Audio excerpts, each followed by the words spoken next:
며칠 전에 제가 아는 어느 목사님이요, 자신의 페이스북에 어떤 글을 올리셨습니다. 평소에도 그분의 글을 제가 많이 좋아해서 찾아서 읽기도 하고 가끔은 연락을 드려서 안부도 묻는 그런 사이인데요.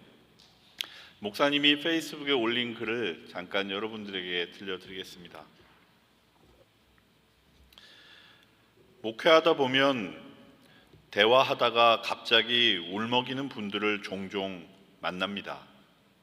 아무렇지 않게 이야기를 나누다가도 별것 아닌 한마디에 눈물이 와락 쏟아집니다. 그리고는 대개 그분들이 가장 먼저 하는 말은 죄송합니다입니다. 아무것도 죄송할 것이 없는데 죄송하다는 말을 반복하지요. 왜 그럴까요? 자기 안에 그렇게 깊은 슬픔이 있는 줄을 자기도 몰랐던 겁니다. 그때마다 저는 에스겔서 37장 11절의 말씀을 떠올립니다. 우리의 뼈가 말랐고 우리의 소망이 없어졌도다. 뼈가 말라 있는 줄은 어렴풋이 알았지만 그 마름이 이 정도인 줄은 몰랐던 거죠. 마른 뼈를 건드리면 그제야 소리가 나듯이 누군가 곁에서 괜찮냐고 물어봐 주면 그때서야 안에 쌓여있던 것이 터져 나오는 겁니다. 그런 분들 앞에서 목사가 해줄 수 있는 건 사실 많지가 않습니다. 뭔가 명쾌한 말씀을 드릴 수 있으면 좋겠지만 대부분은 그냥 거기 그분 옆에 있는 것밖에는 할 수가 없습니다. 그때마다 목사로서 무력감을 느낍니다. 이 목사님이 말씀하신 이 무력감, 그분만의 경험만은 아닐 겁니다. 많은 목회자들과 그리고 우리 많은 그리스도인들이 느끼는 그런 거죠. 사랑하는 사람이 아파하는데 아무것도 해줄 수가 없을 때, 옆에 있어주는 것 말고는 달리 어떤 방도도 떠오르지 않을 때 우리는 그 무력감을 잘 알죠. 그런데 저는 그런 무력감을 느낄 때마다 오늘 때마침 교회력으로 주어진 오늘 본문 요한복음 11장의 이야기를 떠올리게 됩니다. 여러분들도 잘 알고 계시는 나사로의 이야기죠. 나사로는 예수님의 친구였습니다. 그리고 그에게는 마리아와 마르다라고 하는 두 명의 누이가 있었죠. 그런데 나사로가 병이 들어 죽게 되었습니다. 예수님은 그 나사로의 죽음의 소식을 들었지만 뒤늦게야 그가 살고 있던 마을에 도착하시게 되죠. 이미 나사로가 무덤에 묻힌 지 나흘이 지난 시점이었습니다. 나흘이면 그 집의 조문객들의 발길이 이미 이어지고 있었을 것입니다. 가까운 사람들과 마을 사람들이 찾아와서 함께 앉아있고 때로는 울기도 하고 때로는 그저 아무 말 없이 그냥 있었을 테죠.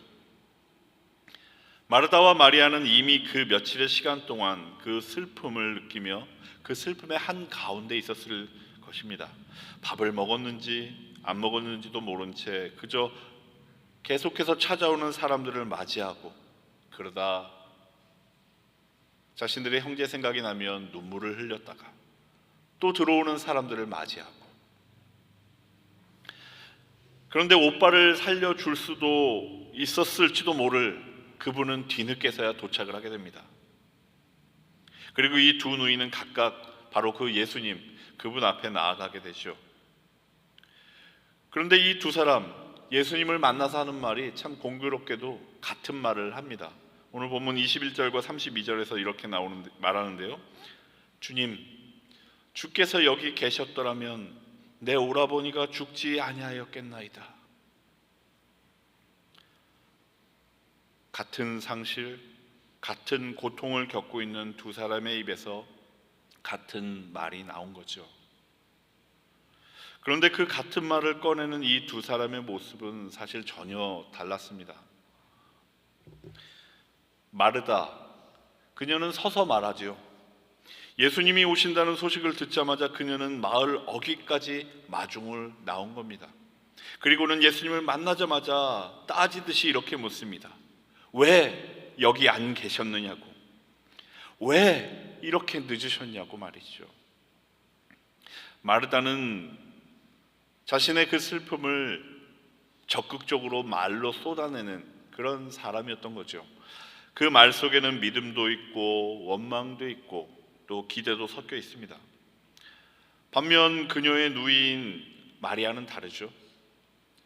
마르다가 집으로 돌아가서 마리아야, 선생님이 오셨다라고 말하자 그녀는 그제서야 자리에서 일어납니다. 예수님이 계신 곳에 이르렀을 때는 그저 그분의 발 앞에 엎드려지지요. 그리고 마르다와 똑같은 말 한마디를 꺼내긴 했지만 그 뒤로는 한마디도 잊지 못합니다. 그저 더 할 말이 없는 것처럼, 아니면 어떤 말로도 지금의 그녀의 마음이 다 담기고 표현될 수 없는 것처럼 그녀는 그저 올 뿐입니다. 감정에 북받쳐서 예수님의 발 앞에 엎드린 채 그렇게 눈물을 흘릴 뿐이죠. 마르다와 마리아, 여러분은 이 두 자매 중에서 누구에게 더 마음이 가십니까? 여러분들이 살아가다가 어려움을 당할 때 여러분 자신은 이 두 사람의 모습 가운데 어떤 모습에 더 가까우신지요? 어려움이 닥칠 때 어떤 분은 마르다처럼 하나님 앞에서 따지고 싶은 마음이 드는 분도 있을 겁니다. 왜 이렇게 하셔야만 했냐고, 왜 당신을 그토록 찾을 때 그곳에 안 계셨냐고. 아니, 어쩌면 이 질문이 불경스러울 것 같아서 차마 말을 못하고 마음속에 꾹꾹 눌러두고 계시는 그런 분도 계시겠죠. 그런가 하면 또 어떤 분은 마리아처럼 아무 말도 하지 못하는 그런 분도 계실 겁니다.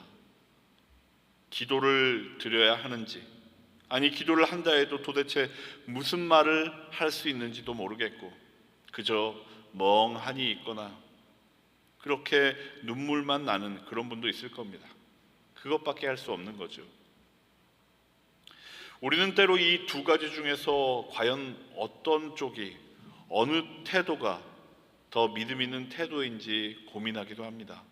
나의 믿음의 태도, 하나님 앞에 나아가는 자세로서 이 둘 중에 어떤 것이 올바를지 고민을 하죠. 그러면서 나는 왜 저렇게 하지 못할까? 그렇게 스스로를 탓하기도 합니다. 그러나 예수님은 그러한 판단을 하지 않으셨습니다. 말을 걸어오는 마르다와는 대화를 해주셨고요, 울고 있는 마리아에게는 눈물로 함께 서 주셨죠. 따지며 드는 마르다를 예수님은 나무라지도 않으셨고, 말도 못한 채 그저 울고만 있는 마리아를 이제 그만 울라고 다그치지도 않으셨습니다.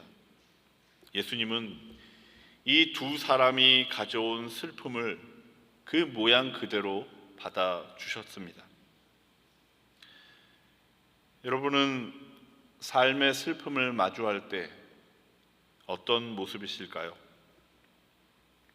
오늘 이 자리에도 마르다 같은 분이 계실 것이고 마리아 같은 분이 계실 겁니다. 여러분들이 어떤 모습이든 간에 중요한 것은 여러분들이 슬픔을 마주할 때 예수님께 나오면 된다는 겁니다. 예수님은 당신께 나오는 사람들을 결코 돌려보내시지 않으시는 분이시기 때문이죠. 사실 오늘 본문 속 이 두 누이가 가졌던 그 슬픔과는, 그 슬픔의 크기와는 별개로 예수님은 이 이야기, 나사로의 죽음이라고 하는 이 이야기의 끝을 이미 알고 계셨습니다. 나사로를 살리실 것을 예수님은 이미 알고 계셨고요, 그래서 제자들에게도 미리 이것을 말씀하신 바가 있죠.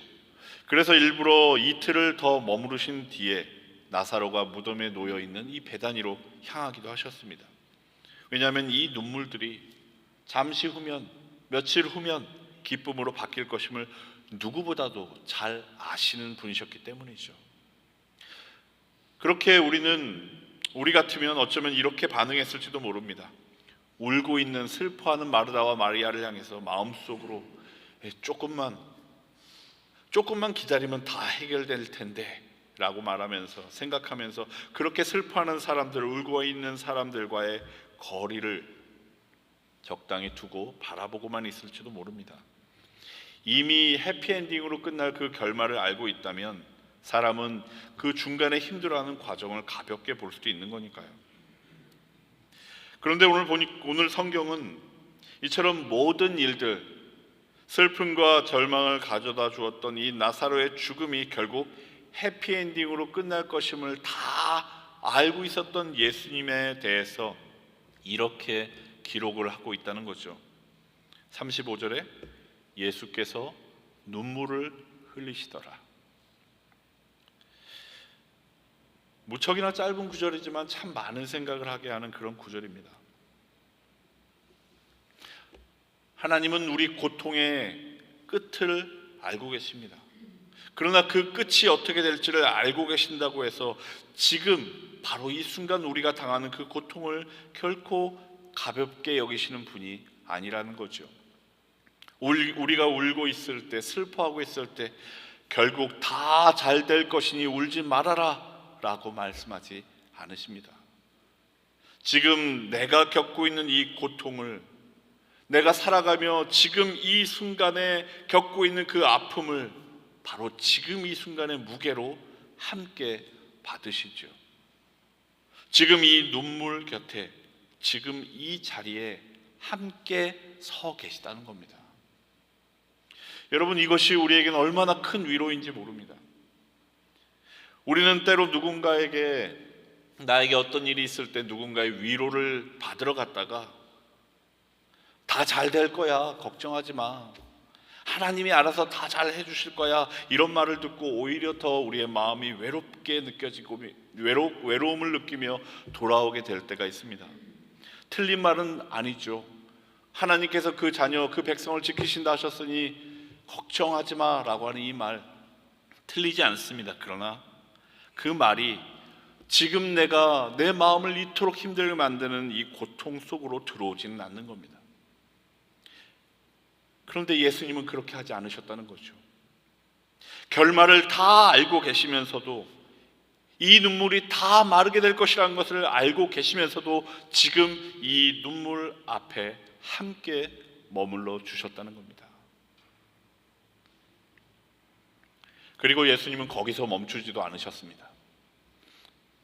오늘 본문 38절은 예수님이 나사로의 죽은 몸이 놓여있는 그 무덤 앞에 이르렀을 때를 이렇게 설명을 하고 있습니다.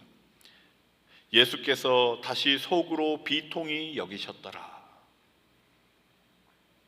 비통히 여기다,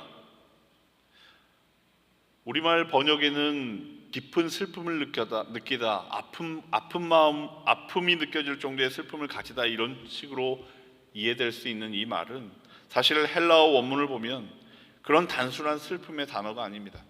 여기서 비통을 의미하는 헬라어는 엠브리마이오이라고 하는 단어인데요, 이 말은 주로 아주 흥분한, 아주 격분한 말이 콧김을 내뿜을 때 사용되는 그런 단어입니다.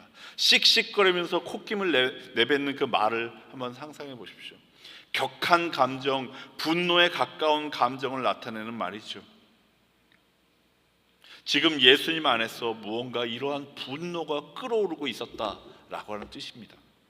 그럼 그것은 무슨 분노였을까요? 무엇에 대한 분노였길래 예수님이 이토록 분노하셨던 걸까요? 방금까지 마리아가 자신의 발 앞에 엎드려 울고 있었습니다. 사람들이 함께 그 눈물을 보며 함께 울고 있었습니다. 그런데 예수님은 그 울음들이 왜 생겨났는지를 보셨던 겁니다. 죽음이라고 하는 것이 이 사람들에게서 빼앗아간 것들을 보셨던 거죠. 죽음은 단지 한 사람을 데려가는 것이 아닙니다. 죽음은 그와 함께 밥을 먹던 날들을 지워버립니다. 아침에 일어나면 들리던 목소리를 없애버리죠. 함께 늙어가리라 생각했던 미래를 지워버립니다. 그리고 남겨진 사람의 마음속에 아무 것으로도 채워지지 않는 빈자리를 만들어 놓죠. 예수님은 나사로의 무덤 앞에서 그것을 보셨던 겁니다.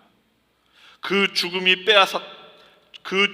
빼앗아간 것들, 그 죽음이 당신이 그토록 사랑하는 사람들에게 남겨놓은 것들에 분노하셨던 거죠. 여러분, 예수님에게는 이처럼 눈물과 분노, 이 두 가지가 함께 있었습니다. 예수님이 마르다의 옆에서 함께 흐르셨던 그 눈물은 나도 이 고통 안에 너와 함께 있다라고 하는 뜻이었고, 예수님께서 그 무덤 앞에 보이셨던 이 분노는 내 사랑하는 이들에게 죽음이 가져다준 이 고통을 내가 결코 그대로 두지 않겠다라고 하는 말씀이셨습니다. 여러분, 그래서 우리 주님은 그저 우리 곁에서 같이 슬퍼만 해주시는 그런 분이 아니십니다. 그 슬픔을 만들어낸 고통과 죽음에 맞서 우리를 위하여 싸워주시는 그런 분이신 거죠. 예수님은 그 두 가지를 동시에 보여주고 계신 겁니다. 그리고 바로 그 자리에서 예수님은 마르다에게 나사로가 다시 살아날 것이라고 말씀을 들려주시죠. 그러자 마르다가 대답합니다. 네, 주님, 저도 압니다. 마지막 날이 되면, 그때 부활 때가 되면 다시 살아나겠죠. 틀린 말이 아닙니다. 마르다는 분명히 부활을 믿는 사람이었죠. 그런데 마르다에겐 부활이란 달력의 맨 끝, 달력을 넘기다 보면 마지막 장에 있는 그 맨 끝 어딘가에 있는 언젠가 찾아오게 될 그날을 의미하는 것이었습니다. 언젠가는 오겠지만, 이 부활이란 언젠가는 오겠지만 지금 내가 겪고 있는 이 슬픔과는 아무런 상관이 없는 멀고 먼 훗날의 이야기죠. 오빠의 죽음과 형제의 죽음과 자신의 슬픔은 지금 바로 이 시간 안에 존재하고 있는데, 그녀가 믿었던 부활은 저 먼 언젠가의 시간 안에 있는 겁니다. 그러니 아무런 위로가 되지 않죠. 여러분도 혹시 그런 마음이 들 때가 있지 않으십니까? 부활을 믿지만 그 부활이 지금 겪고 있는 이 땅에서 우리가 겪는 그 죽음과는 아무런 상관이 없어 보일 때, 천국이 있다는 것은 알겠지만 지금 암흑과 같은 내 삶에는 조금의 위로가 안 될 그런 때 말입니다.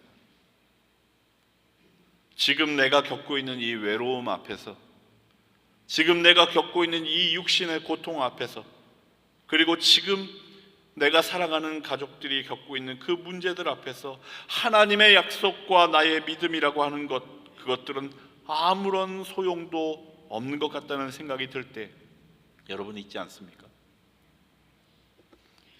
지금 마르다가 바로 그런 상태에 있었던 겁니다.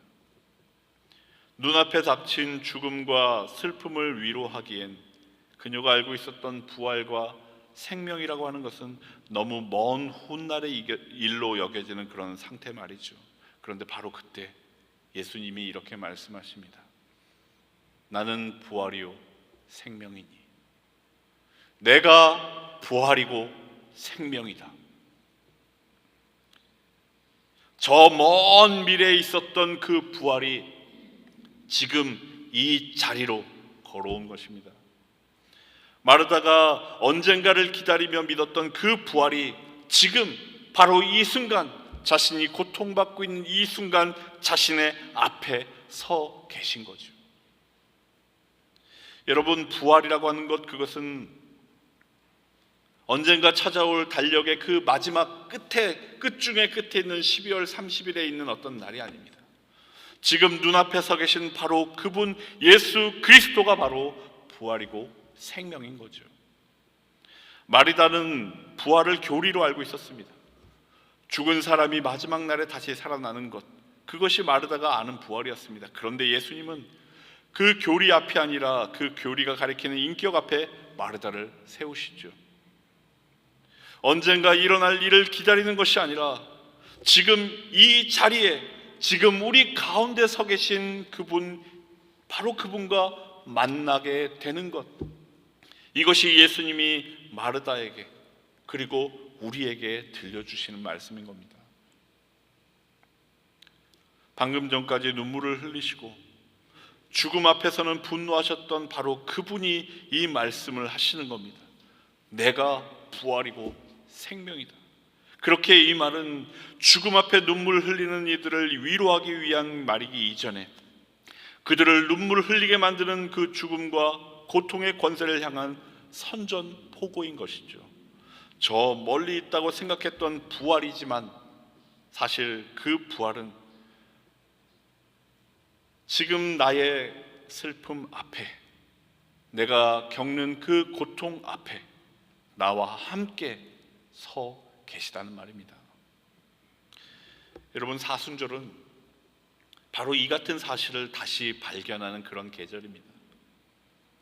예수님의 고난과 죽음을 기억하며 걸어가는 이 여정은 부활이 먼 미래의 이야기가 아니라 바로 지금 여러분들 곁에 서 계신 그분의 이야기임을 다시금 붙잡아내는 시간이라는 거죠.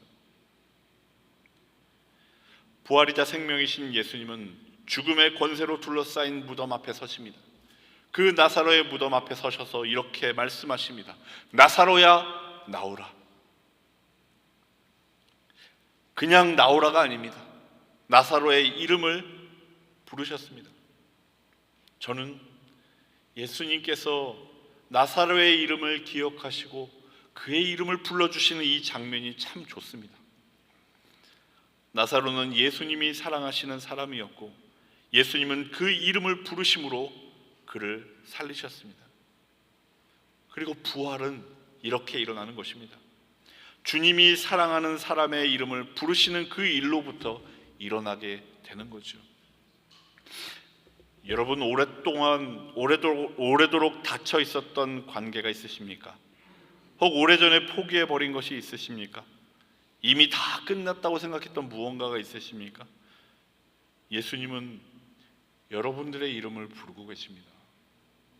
아주 오래전부터 저와 여러분들의 이름을 부르고 계십니다. 그렇게 나사로는 무덤에서 걸어 나왔습니다. 살아난 거죠. 그러나 그는 아직 앞을 볼 수 없었습니다. 자유롭게 움직일 수도 없었습니다. 살아나긴 했지만 아직 묶여 있었기 때문이죠. 유대인들의 장례 관습에 따르면 시신을 천으로 꼼꼼하게 동여매는 것이 그들의 관습이었기 때문입니다. 그때 예수님이 거기 있던 사람들에게 말씀하십니다. 풀어놓아 다니게 하라. 풀어놓아 다니게 하라. 예수님은 나사로를 살리셨지만 그의 묶인 것을 풀어주는 일은 그 자리에 있던 사람들에게 맡기신 것이었습니다. 간단한 일이지만 그 일을 통해 나사로를 사랑하던 사람들, 그의 죽음 앞에 눈물 흘리던 그 사람들도 나사로가 새로운 생명의 삶을 살아가게 하는 일에 동참하도록 만들어 주셨던 거죠. 여러분, 처음에 말씀드렸던 에스겔서 37장에서 하나님께서 에스겔에게 요구하신 것도 그리 대단한 능력은 아니었습니다. 하나님께서 그에게 요구했던 것, 그것은 말라버린 뼈 무덤 앞에 서서 그것들에게 말씀을 전하는 것, 그것뿐이었죠. 뼈에 살이 붙고 숨이 불어 넣어지는 그 일은 하나님께서 하신 일이었습니다. 에스겔은 그저 그 자리에서 말을 전했을 뿐이었죠. 예수님은 능력을 앞세우지 않으셨습니다. 나사로를 살리시기 전에 먼저 하신 일은 그 가족들과 함께 오는 일이었습니다. 함께 오는 것이 먼저였죠.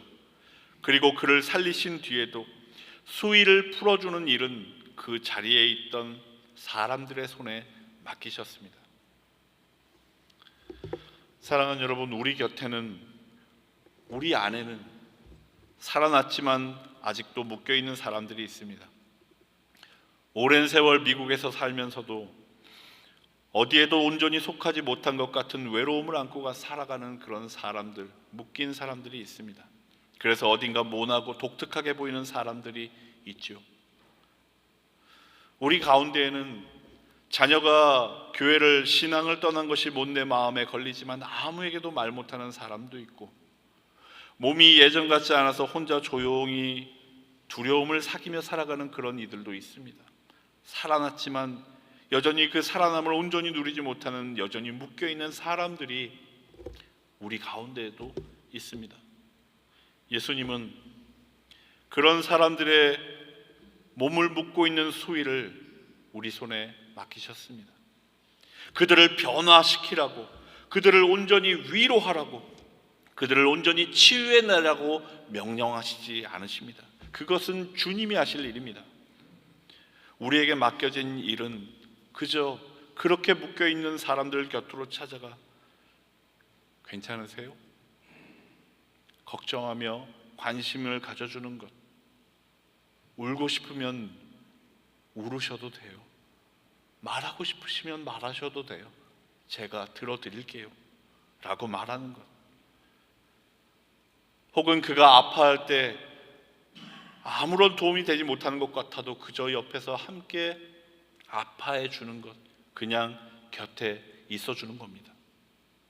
에스겔이 마른 뼈 곁에 그냥 서 있었던 것처럼, 그리고 마을 사람들이 나사로의 수위를 함께 풀어 주었던 것처럼, 여러분, 우리들도 서로가 서로의 곁에 서서 그 작은 일을 할 수 있는 거죠.